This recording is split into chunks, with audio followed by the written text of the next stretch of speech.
Adam, thank you so much for coming on. How do you do comedy in a moment like this? You still do stand-up?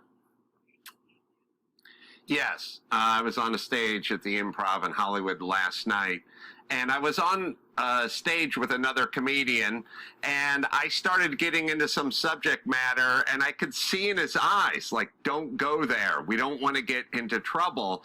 And that's a very troubling notion. Comedians second-guessing themselves, worried about getting into trouble. And also this notion of these idiots saying because a comedian says something, people are going to go do it, as if you did whatever George Carlin was talking about in the 70s, or Mort Sahl, or Richard Pryor.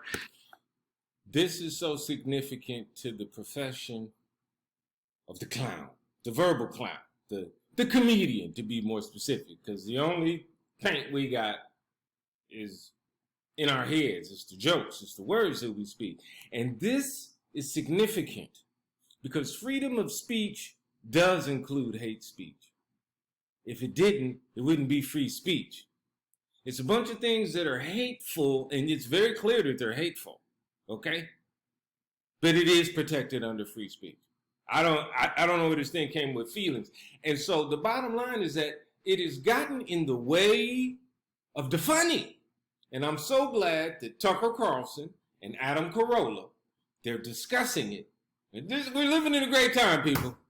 Woo! There's hope. But listen to this. You know, it's even like when they were accusing Trump of telling people to inject bleach. Okay, he's dangerous because he told people to inject bleach. How many Americans injected bleach? Exactly. This is the president of the United States, and this is their excuse for canceling everyone because they know people don't listen to Dave Chappelle or Trump saying to inject bleach. It's just an excuse for them to have dominion over you. Exactly. It may be, however, that they're on to at least one point. And Tucker Carlson was looking dumbfounded. You know, Tucker Carlson, at times he has points. He's grown on me in this weird parallel universe that we're in. But sometimes he just looks puzzled. The one thing that average people might copy from a comedian is the willingness to mock the people in charge. Yes! Maybe that's what they fear. They don't want to be mocked. But they mock us. Yeah, and there's a definite truth in comedy that cuts right to the core. Yes. And they know the best comedy is based upon the truth. There is nothing funnier than the truth.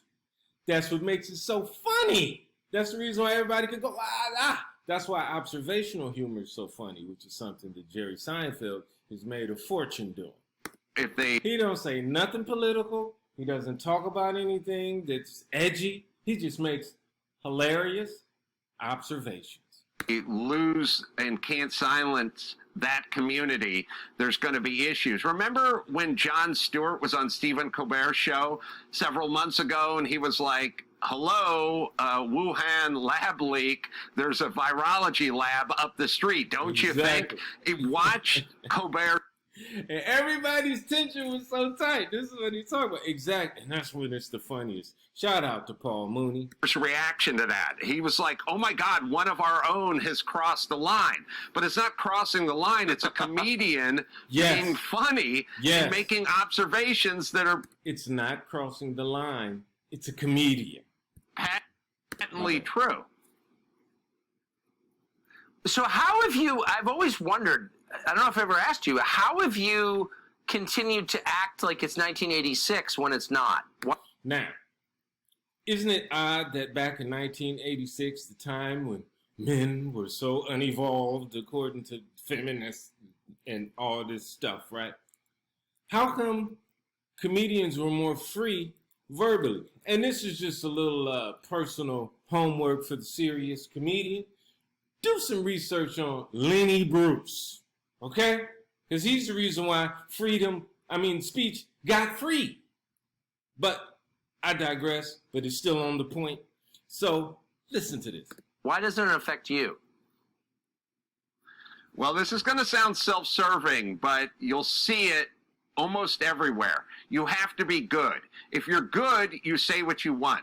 Dave Chappelle is good. Jon Stewart is good. They say what they want. Most people live in the middle. If you're a journalist and you have any kind of integrity, you quit your job at the New York Times and you go to Substack.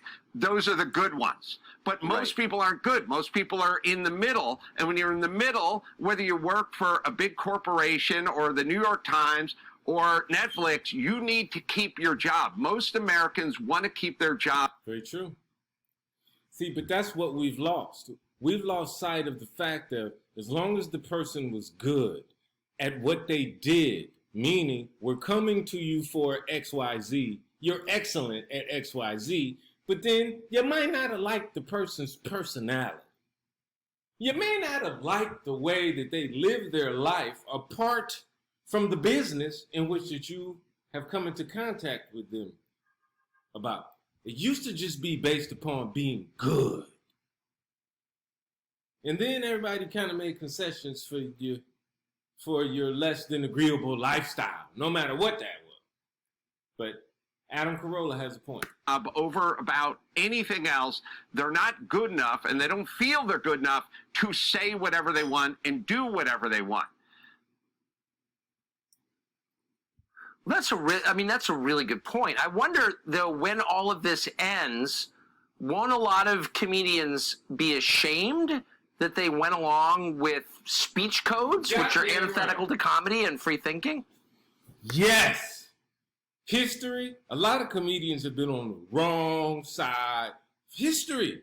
The comedian was always the one who said, wait a minute, look at this bullshit. And then everybody laughed, but now they're like, how dare you?